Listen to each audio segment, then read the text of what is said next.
Hi, this is David Smith, and I have a story to tell you.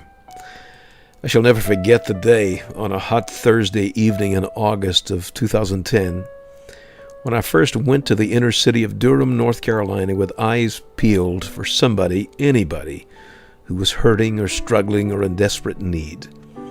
There had been this unexplainable sense of urgency in my heart for weeks to go there and just make myself available to be God's hand extended to the forgotten people on the street. Well, that day I entered a world that was very different from the one to which I'd always been accustomed. And since that day, I have to tell you, I've never been the same. And somebody had told me then how much my life would change and what my day-to-day activities would look like going forward. I could not have received it. See, I'd been serving as senior pastor of a wonderful, successful church for 27 years, and my time was spent leading the church and preparing sermons and preaching both there and in conferences and meetings around the world, almost every state and more than 30 nations of the earth. It was an exciting time, and I was just richly blessed with everything that God had done. But all that was about to change. The change was radical and sometimes difficult over the following weeks and months. There were many times that I thought, what am I doing here, and how do I function in this strange new world that I have discovered? But today I can honestly tell you I'm very much at home among the poorest of the poor. And I cannot tell you the joy I experience day after day and week after week when I see the lives of hopeless people transformed by the power of God's grace. These people who were so far removed from the world I lived in are now my people.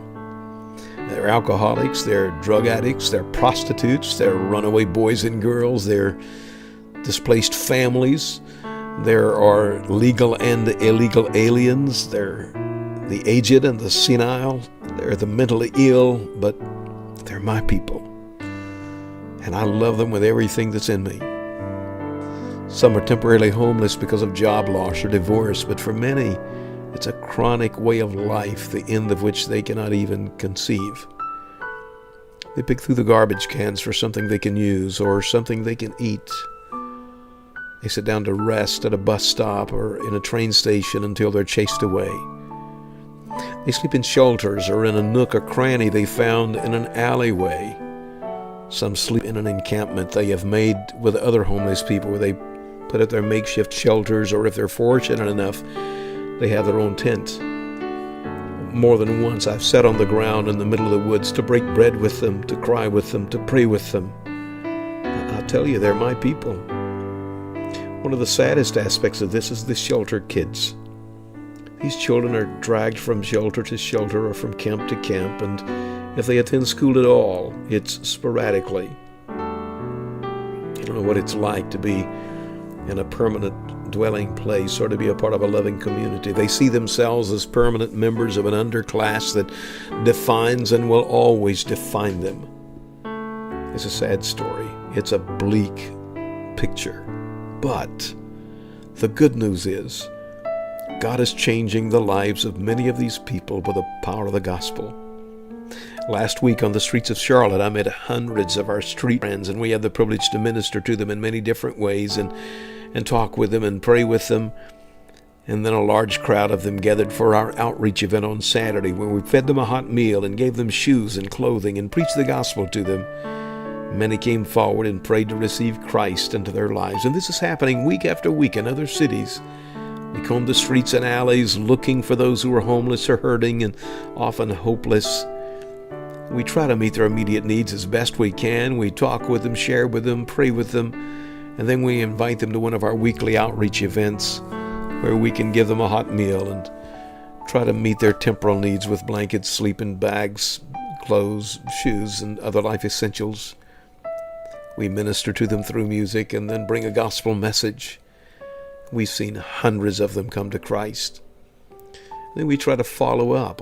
For example, on every Wednesday in Durham, North Carolina, in the middle of town in a park, we have a Bible study for those who have come to Christ, and also at times we give an invitation there and see them come to Christ. We started out on the first Wednesday there with 13 new believers, and now we meet with 70 or 80, sometimes 100 there in the middle of town at noon on Wednesdays. You know, somehow I think if Jesus were here on the earth in his physical form today, he would be spending much of his time with the poor, the wayward, and the disenfranchised. He did while he was here. I have every reason to believe that he would hang out with these people today. That's why I'm here. And that's why your prayers and your support are so very, very important.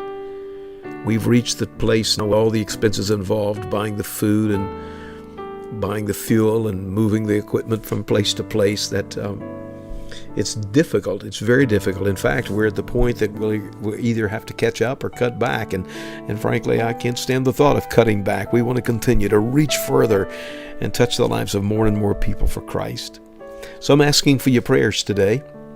I'm asking also that you visit our website, meetmeatthebridge.com, and just have a look there and pray about ways that you can pitch in and help to make a dramatic difference in the lives of these people. A difference that will not just be long-lasting, but that will be eternal, because many of them will come to know Christ and they'll be in heaven because of the efforts that you have put forth. So check out our website, meetmeatthebridge.com, and see how you can help. Or feel free to give me a call, area code 919-210-8504. That's 210-8504. I'd love to talk with you about ways that you can help, either by volunteering if you're in one of the cities that we're ministering in, or by helping with the expense of carrying on this ministry.